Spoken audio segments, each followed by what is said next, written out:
Welcome to Rauta's takes on year 2024, this time's the festivals. As with previous years, I've attended quite a few festivals this year. Not too many, however, obviously because money and time sets limits to certain things, including trips to festivals. However, I made it to a few one with my camera people and friends, so at least I figured out what I could do is to tell about which were my favorite fests. So ranking top 5 festivals for me in terms of year 2024 and explaining why, and then also taking a little bit of look into the future, whatever there might be for year 2025. Now, because of all these festivals are obviously a little bit different and not so easy to compare to one another. I mean, some are bigger, some are smaller, some are more mainstreamish, some are more underground, and obviously different locations and all that comes into play. So it affects how you feel about certain festival. It's never just about the bands, at least for me. It's also about the location, the people, and personal experiences, obviously. And in my case, because I'm not just a regular festival visitor in the sense that just going to see the gigs, it's also about, the interviews I got to do because they impact the overall feeling, the experience for me anyway. So this is very, very highly subjective take on my favorite festivals. So by no means it's not going to be that you would be the same for you if you just go to see the bands and all. For me, everything comes into play. That just a big picture and all. And as such, it's a little bit hard for me to put these into in the order that it would be really, really equally comparable. But it is what it is. After all, we all have just one life to go with, and as such, all these experiences are indeed highly subjective. So here it is, top 5 festivals for me. So let's take a look. And I have decided to put these browser tabs in alphabetical order, so it's not so much given how I would rank them. So I will just start with the number 5 spot, which for me in year 2024 was Helsinki Metal Festival. Second time around, Helsinki Metal Festival is a weird, but then again makes a lot of sense, kind of a combination in terms of being partially very mainstream. I mean, the biggest acts were obviously real like mainstream metal. We're not talking about the Metallicas and Iron Maidens here, people, before you start, wavering your fingers, but more like, the creators and such, which were then again very, very much, at least in terms of metal, the kind of a mainstream appealing bands, and also some very, very underground acts, and a lot of bands between. From death metal to metalcore, from thrash metal to black metal, and then again beyond and beyond. Now for me, year 2024 was interesting because it was my first time at Helsinki Metal Festival. I missed the first year due to some overlapping, overbooked, or double booked experience, so to say. And since the second time was there for me as my first time, and it was a good timing because it just managed to happen during my birthday. That accompanied with my friends. We had tickets with the band, related to one of the gigs we played in Helsinki last year with Nightside. So we were there with my friends, so we really obviously had a good time, hanging around with good friends and all. And seeing some bands for the first time, like Terrorizer, for me was very, very cool to see that. Obviously, great gigs by, bands like D-Side, for example, Abath, Satyricon, so forth. So for me, it was really, really great stuff. I also got to meet a lot of interesting people. And while I failed to get any of the interviews, some were promised but got cancelled last minute, like the Terrorizer one. Overall, obviously, it left me with a really, really nice experience. It didn't have so much my favorite bands and certain other ones, but overall, good venue and nice experience. And we made a little bit of walking around at the festival. So you will see that video in case you want to see what was Helsinki Metal Festival for year 2024 to begin with. And also because I promised to give you a little bit of like, let's take a look at the future. Helsinki Metal Festival 2025. This was after my recap. A lot of new bands announced. Looks even promising than this year. Starting with King Diamond, the Battery Tribute, which I saw at Beyond the Gates. Dismember for me. I guess I need to see Hatebreed. Old Man's Child. Then again, also these, classic bands I've seen a few times, like Marduk, Enslaved, Moon Sorrow, I guess, and other bands, smaller ones. So yeah, it seems like I'm gonna have a great time in next August at Helsinki Metal Festival as well. So Helsinki Metal Festival 24 on number 5. Number 4 comes a very different kind of event, Turku Saatanalle 2024. It's not really comparable in terms of size because where Helsinki Metal Festival is like between, festivals like Tuska, the biggest metal festival in Finland, and then again, combination of certain bands from events like Steelfest, etc. These are totally different sizes. Helsinki Metal Festival like tens of thousands of people, and Turku Saatanalle as I don't know, maybe 1,000 people or so. At least, max a few hundred people per day.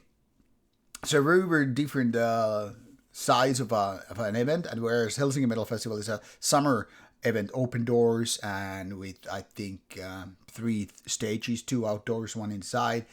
Turku Saatanalle is a small event with just 1 stage indoors and all that stuff. But for me personally, it meant a lot. First of all, I got to see obviously a lot of good bands. And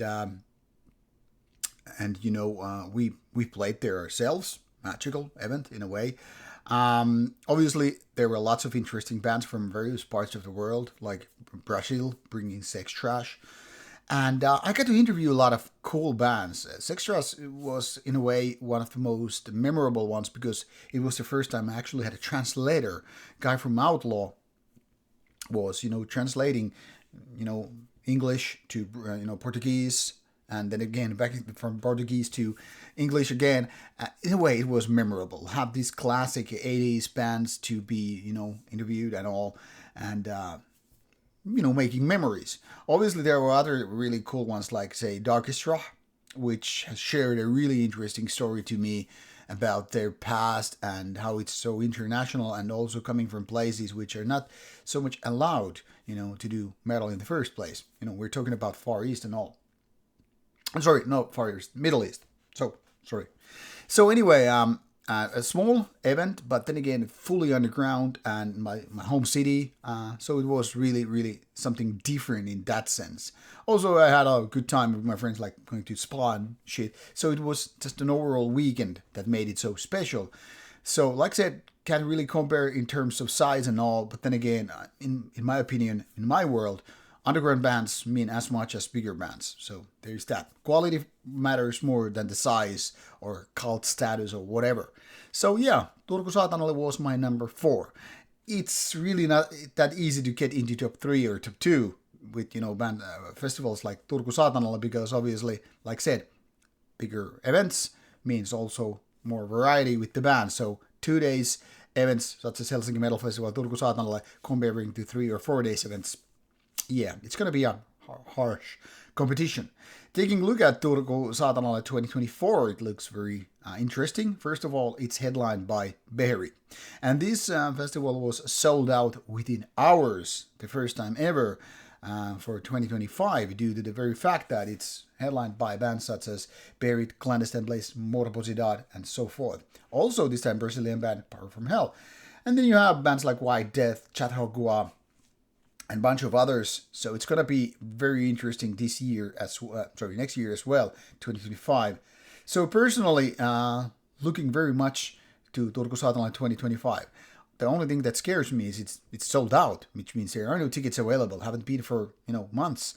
So I'm just hoping some Rauta magic will happen and I get to witness some special show and do interviews with bands maybe like Morbosidad and Power from Hell. My personal favorites. Buried interview won't happen at the venue because I already talked with them recently with Holocausto, and he doesn't want to have extra stress for an interview during the event where they'll be playing as headliner and all.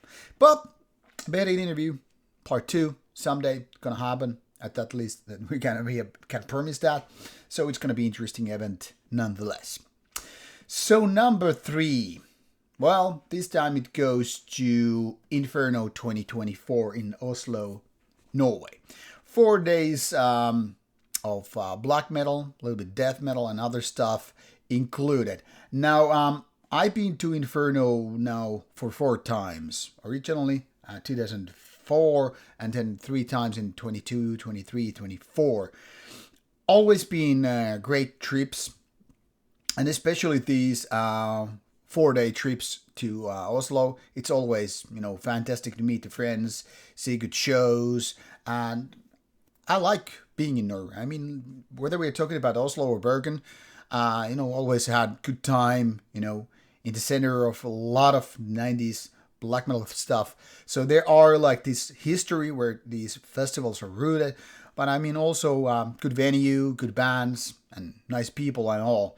And because things happen in a relatively small area, obviously it means a lot that it's easy to get into places and see the bands, and it's not so easy to miss things just because, time and all that stuff. And one of the most memorable ones for me and for Inferno 2024 was that we got to interview Untitled Chapter, a small band from Norway with only 1 album out, but really great guys and good music too, that we ventured with the local tram to their rehearsal place. They gave me us directions like where to go, here's your beer, let's do an interview. We got to witness their rehearsals, and these guys were really welcoming. So it felt different, doing a band interview at the backstage, not backstage, but, at their own rehearsal place to see the real magic. I've been obviously throughout the years to different rehearsal places, our own bands and various other bands. And there's always, all the rehearsal places, they kind of tell a personal story in a way, if that makes sense.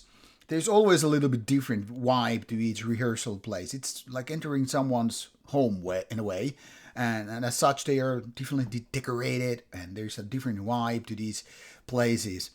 And obviously, these kind of places are, in my opinion, way more magical when doing interviews than just, say, hotel lobby or backstage rooms and what have you. So Inferno 2024 with interesting lineup, good bands, good after parties, lots of friends, and really just good time overall. Visited the Ex Helvete store for the first time finally. Obviously made a big impact on me.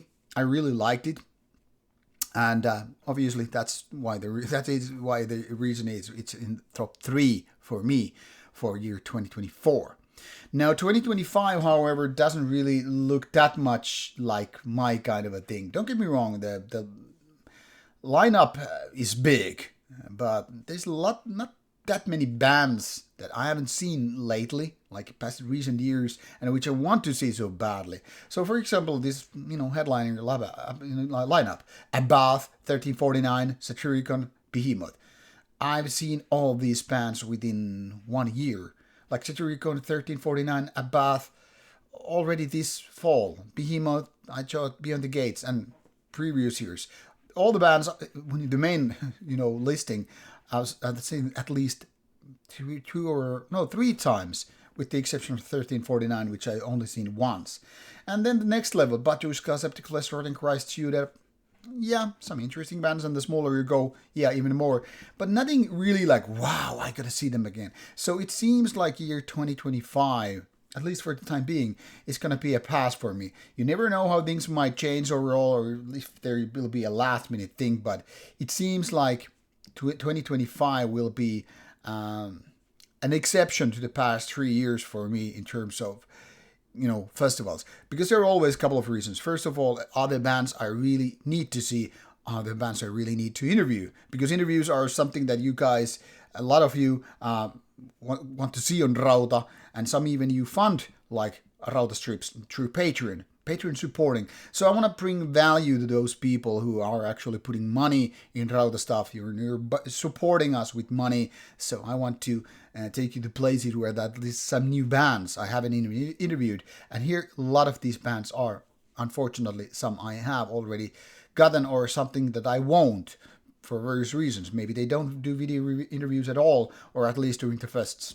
So Inferno 2025, unfortunately, is not high on my list in places to go. So most likely gonna skip it. But like I said, last minute changes, you never know. Number 2 on my list now. This is really, really hard to compare to one another because these are basically both, different reasons, for different reasons, equal in experience for me. For festival perspective, I have chosen the number 1 to be whatever it will be. And overall experience, I guess this number 2 should be bigger. But like I said, in the end, it's about bands. It's about the overall feeling which wins for it more me. So number 2 on my list is Beyond the Gates, Bergen, Norway. This early August festival was a very, very special for me for a couple of reasons. First of all, this year we had an extra day to spend in Bergen, which was interesting for me because we didn't have a hurry, to figure out whether we're gonna see the surroundings of the city, like, climbing to the mountains and whatnot, or going to places, see bands and all that stuff. Now, this was my second year in Bergen, or in Beyond the Gates, so it wasn't this magical first virgin trip in a way. That doesn't mean it didn't mean much, because obviously it was great experience. In a way, a lot better than the first one, because last year we missed something, like one day totally, due to certain trips which were magical, and in a way it was better than this one. But in terms of bands seen this year, it was better. And the lineup was really good. I saw some of my favorite gigs during the year, like Enslave playing full Frost this year. But the winner was really the Battery tribute with fantastic lineup. I went through it all in my video, so I'm not going to recap it here. I'm just saying, overall, there were some really great gigs and great overall experience in terms of the whole event, as well as having good times in the city. Hanging out with friends. I had 2 cameramen, Carl from Oslo, the Necrolas Productions guy, and Arto, my main cameraman from Finland. So we had a nice trio to go about. Sometimes the cameramen were hanging out together, which were good because they also met one another, and I get to be just by myself or with other friends there. And then again, sometimes we went as a trio to different places. Had this, in my opinion, great interview with Frost of Satyricon. We had good stuff with, bands like Au Noir and so forth. So overall, I was really, really happy to do this trip. 5 days in Bergen with 1 day off and 4 days at festivals, to see the friends, to see the gigs, to see the city, feel the magic of the mountains and the sea and all. So really, really great experience. So like I said, in a way, this should have been the number 1 for festivals. But like I said, when we're talking about festivals, not, trips, So the winner is, for me, not so surprisingly, Steelfest. Oh yeah, one thing which I wanted to mention. Obviously, it seems like 2025 for Beyond the Gates is going to happen for me. Lots of great bands, and because I like so much in Bergen, even more than Oslo, yeah, it's very, very likely that I will be at Beyond the Gates 2025. Just look at the lineup and all.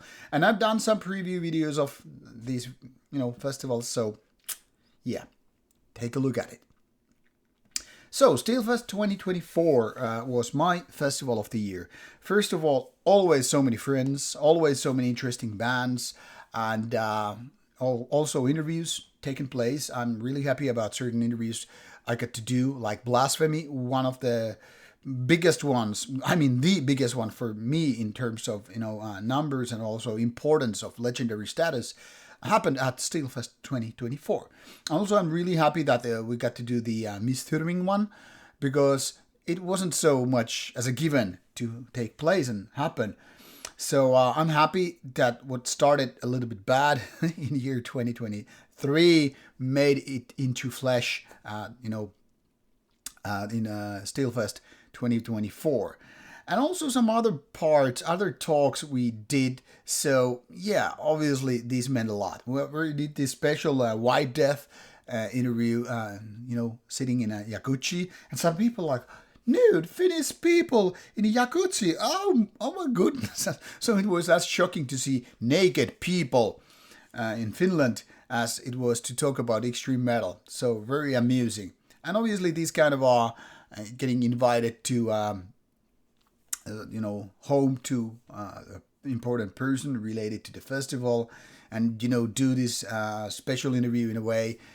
I mean, these are all memorable things. Obviously, a lot of things to do. A lot of this whole thing has to do with the very fact that we had these great people at our Airbnb, which we have had now for a few years. And of course, I wouldn't call it pre-parties, but, just having make some kind of breakfast and drinking sauna, having beers there, listening to music and all. It plays a big role in the overall experience. So like I said, even though this wasn't like me traveling with my camera people to Norway or whatever, it felt just different because it's almost like taking a cabin trip with your good friends to some different city and just, sauna, beer, something to eat and all, good music. And then seeing those bands and doing the interviews and seeing a lot of friends. So obviously, highly important event for me in year 2024. This is how memories are made. So it's not just, the bands on stage. It's not just about the interviews. It's not just friends. It's the overall experience. So maybe it feels like weird, like, hey, how come this trip to Bergen you liked so much wasn't the number one? But like I said, each and every detail plays their role for me when choosing the number one festival for me. And year 2025 now with the more or less final lineup. I mean, it's great. Abzu, one of my favorite USBM band, is going to play a special set there. I'm going to see Sarcophago for the first time. It's going to be very, very interesting. Acheron, which was supposed to play in Finland already before COVID, now finally coming to Finland, even though they have, ceased their activities more or less. Tolke will play a special show. Seen them many times, but always great to see on stage. And Hust is such a great guy, friend. Hordom Rife, one of the best Norwegian bands these days, are coming. Saw them at Beyond the Gates in one of the best shows. Au Renoir, always good to see them on stage. Great guys, great music. Bands like Sadgeist. Sadgeist is doing with the new lineup this show. And so a lot of interesting bands and then smaller ones on the lines below. And of course, it's going to be special for me personally because we're going to play with Nightside at Steelfest for the first time. We played Steel Chaos a year ago, so we're not first time in Hyvinkää to play, but obviously first time at Steelfest going to mean a lot to us personally as well. So all in all, looking to this like forward, like wow, it's going to be magical event once again. 3 days of great times in Hyvinkää, Finland. So, year 2025 looks a lot like year 2024 in terms of event. Like out of 4 events out of 5 seem like I'm going to. Now, there are a couple of festivals which I haven't really announced where we're going because until I have the tickets, the planes and the hotels and whatnot, secured, obviously, can't really say for sure. But I'll mention this one festival, which seems like where we are going. I guess there's only Facebook, but no, here it is. Van Records, or Van Records, I guess it's pronounced. Ackern Guards 4 is happening in Germany, in Oberhausen, and April 2025. And while this has nothing in terms of bands compared to what you have seen at bigger festivals, to me it seems interesting enough to really go. Like you have bands like Enstille, never seen it live. Sulfurarian, never seen that live. The Ruins of Beverust, never seen that live. Plus other bands, Ars Goetia, Chapel of Disease. Some of the stuff I have reviewed previously, but I have not interviewed nor seen them live. So it's mostly kind of a lot of new bands for me to see the first time. And the guys of Avant Records have been really, really nice and great to me in terms of sending review stuff and talking through different stuff about reviews, channel content, whatever. So now that I am in touch with them, this really seems like a place I'm trying to go with my cameraman Arto in April. Unless something magical happens, something that prevents us going to, this is something I want to take place. First of all, never been to a festival in Germany, so it's going to be something different. And like I said, a lot of bands which are not common to see in places where I go. So yeah, I hope to be there. So this is one of the festivals I want to mention in terms of the others which I just shown you for year 2025. For sure, it's going to be an interesting year unless I die and as such get cancelled by death by year 2025. It's going to be an interesting year. And obviously, in terms of money and time, there might be some other trips to do. But things will be discussed with my camera people once I know more. Oh yeah, and also Nordic Metal Cruise to early 2025 is supposed to take place before the actual festival season begins. So yeah, it's gonna be an interesting year for 2025. Let's keep our thumbs up that these trips happen because, like I said, it's as much for you guys in terms of interviews as it is for me as a festival goer and a piece of audience and all that stuff. So let's see how it is for year 2025. Now, off you go and Happy New Year!